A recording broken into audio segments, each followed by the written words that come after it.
Hey everybody, it's me checking in. It's been a while since my last video. I'm actually on a different day gonna do part 2 and part 3 of logging for beetle kill trees. Got actually a lot nicer day. I got rained out on the last one, so I wasn't able to finish the 2 videos I was gonna do.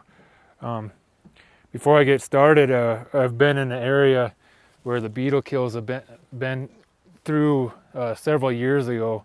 I'm guessing 4 or 5 years ago. So I've had a problem scouting trees, trying to find some solid trees. So before I actually start cutting a tree down, I'm going to show you how to decide if it's a good enough tree to do your lumber, or firewood for that matter, whatever you're getting the wood for.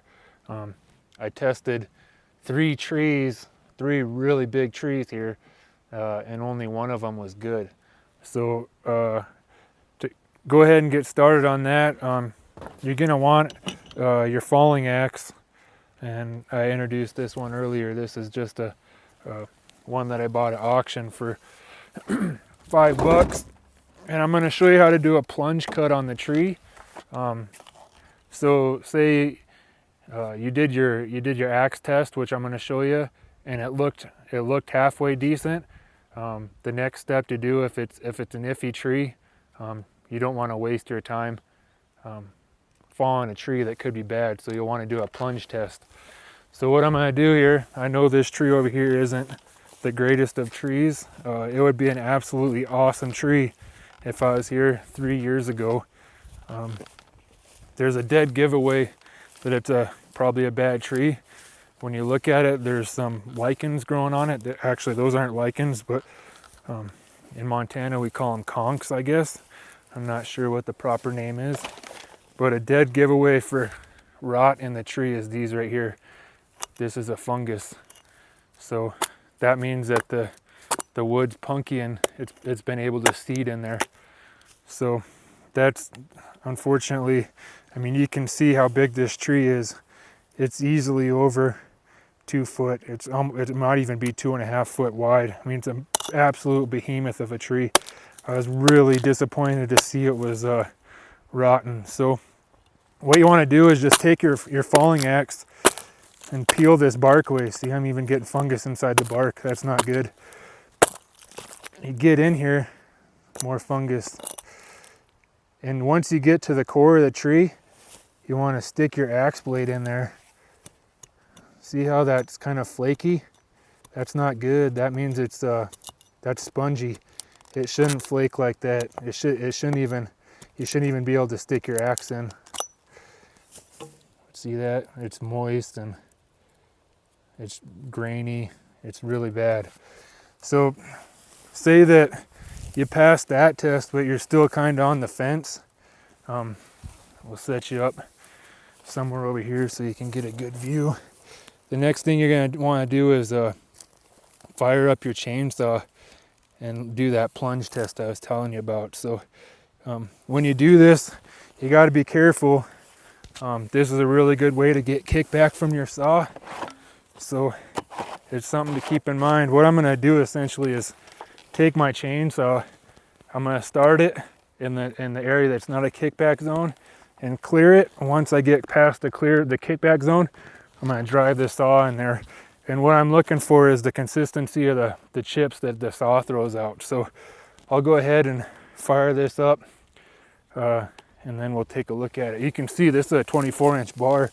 Look how big this tree is. There is so much wood in this tree. It's just heartbreaking.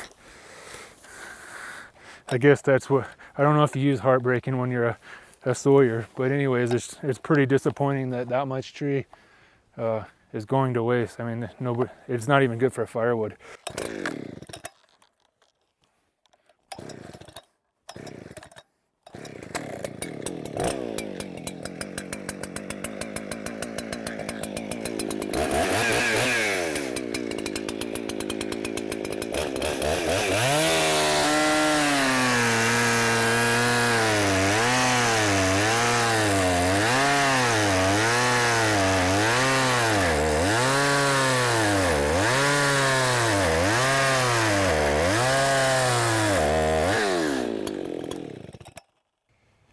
That actually wasn't that bad of a cut.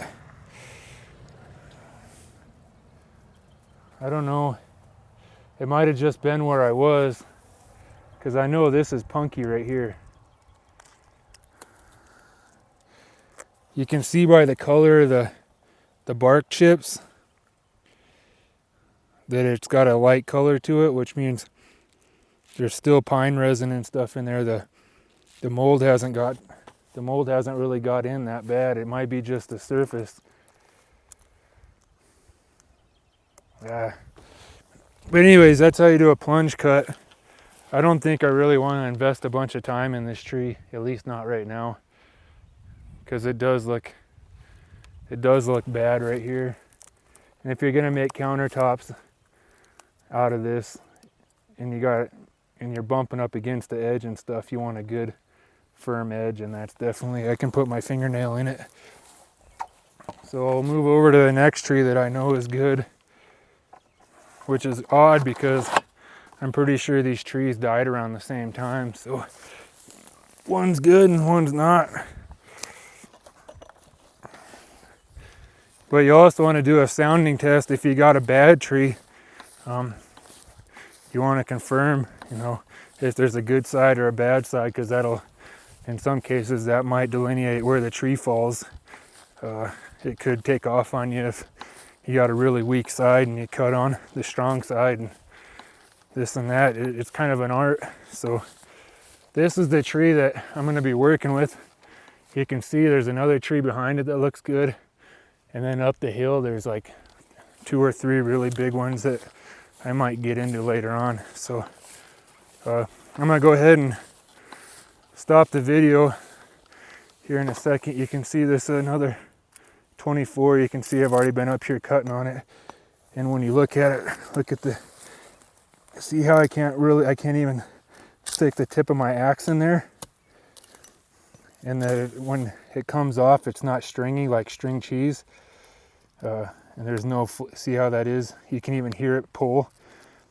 When you go on the other tree, like if you did that, it wouldn't string like that. It'd just fall apart. So this is definitely a good tree. Good, even though the top isn't showing any pine needles, the tree's telling me it's still good. So I'll go ahead and stop and get set up for falling the tree down. Okay, so picking up where I left off, I'm gonna do this video. I actually put one out earlier on how to do this, but the audio wasn't very good. So I'm gonna do this video like none of you have seen that other video, and kind of run through the Forest Service protocol on how to fall a tree, a hazard tree. So first thing I want to do is size up the tree, which is essentially trying to figure out how you're going to drop it, which direction you're going to drop it, what do you have in your way, your escape routes, where you want to run, where the tree's going to fall, all that stuff. So when we look up this tree here, we can see that all the branches are kind of weighted in the direction I want to fall. I want to fall it this way, mostly because of just making it easy to skid the tree out and load the tree and stuff like that. If I fall it up the hill, I'm going to have a bunch of rock and debris in the way and it'll be a mess. Or if I fall it over there, it'll be a mess, getting hung up in trees and stuff like that. So look at your tree. This is a really nice straight tree for the most part. Like I said, big branches, so we want to be careful that we don't have any big branches sitting in the tree that could potentially fall down and hit us. Next step we already did was to sound the tree. Check for hardness, consistency, rot, spoil. You're going to want to look for cat faces, which is a scarring of the tree where the tree will have a defect in there, and sometimes it'll be even a hollow spot. That'll affect the way the tree falls. So this tree is, doesn't have one. Obviously, it's a really nice tree all the way around. Look at your ground. If you got to run, you want to make sure it's clear. In this case, we have a really clear area. So I'm going to be cutting the tree on both sides. I'll be cutting from this side on the fall, and I'll be cutting from this side on the wedge. So there's actually 2 different ways to cut a wedge. I'm going to be using the Forest Service one. I think the other one's called a Humboldt cut or something like that. I'll be cutting here and here, whereas the Humboldt is the direct opposite, where you cut here and there. Now a lot of the hardwood fallers, they use the Humboldt because you get more wood. I'm not really interested in it. I'll be able to cut it right in here, and I'll be able to get tons of wood out of this tree. So our size up looks really good. We walked around it. You can see on this side a little bit better angle how the branches are weighted to one side. Doesn't really have much of a lean. It does have a lean into the fall area.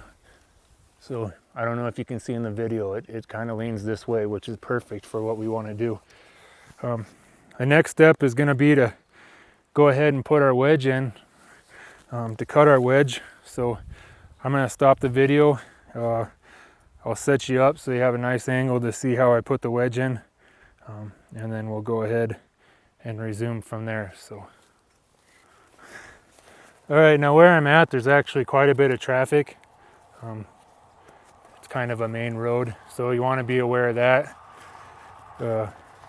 I'm far enough away from the road that I don't have to worry about it falling in the tree this time, or in the road this time. So if I would have done that real big one, I probably would have put some hazard markers in the road, just so people know that there might be a tree in the road when they're coming by. So I'm gonna go ahead and get started here.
All right, so I almost got my wedge finished, but one other thing you need to check before you start into a tree is if you got fuel in your saw. So that's the second time I've done that, and I noticed my saw is really dull. So I'm gonna go ahead and stop the video, sharpen my saw, throw some fuel and oil into it, and then we'll finish with this wedge. I'll make sure it's not quite, I think I still got some more cutting on it. Oh, never mind, the wedge is done. So, show you this. So this is our wedge. And it's definitely a good tree, really good tree, so that's nice to see. Yep, she's good. I need to clean up that wedge. When you do your wedge, you want to make sure there's no, it's actually not terrible, but you usually want to make it a good nice corner. So I'll go ahead and sharpen my stuff and then come back and hit the tree. Generally not a good idea to leave it like this, but it'll be all right. I'm not going to be in the fall pass. So I'm back here. I got a full tank of gas now, oil and a sharp blade. I'm going to go ahead and work on the back cut now. I'll show you real quick. This is what the wedge looks like. I went ahead and cleaned it up, so it was nice and clean. So I'll set you up here so you can see the tree fall and how I do the back cut with the wedges. So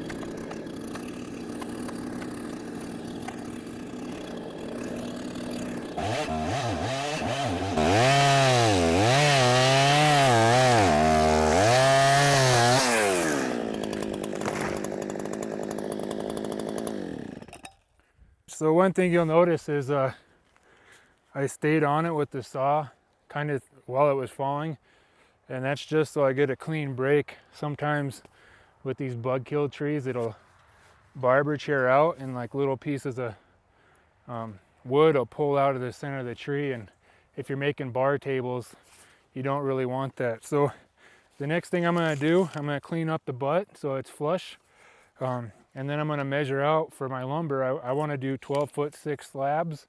So usually, like in the other video, I introduced the logging tape. It's in my truck right now. I'm actually using my dad's truck today. So what I have here is just a modified standard tape measure. It's got a little hook on it so it sticks in there. So you can do that at home. If you got a welder, just put a little hook on it. It works really well. So what I'll do is I'm just gonna nick the log where I want the 12-foot 6, and then I'll come back through and do my final cut. So that's what you're gonna see me doing next.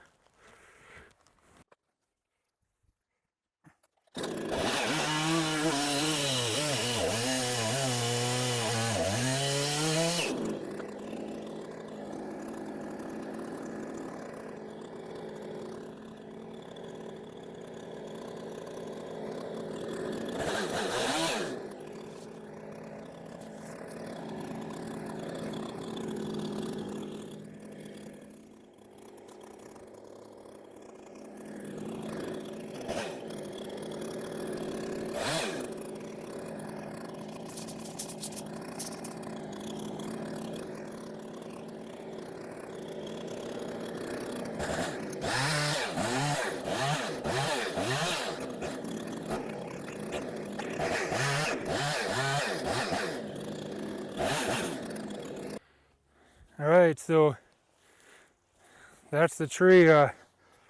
That's a tree cut into 12-foot 6 lengths. It looks like it'll be pretty good. There's a couple of spots I'm a little worried about that might be a little soft. So when I go to mill it, I'll have to pay attention to the wood and see how bad it is. I don't know. I won't know until I get it on the mill. So next step's going to be loading your logs up. So I'll stop the video here and resume there when I get the truck situated. So.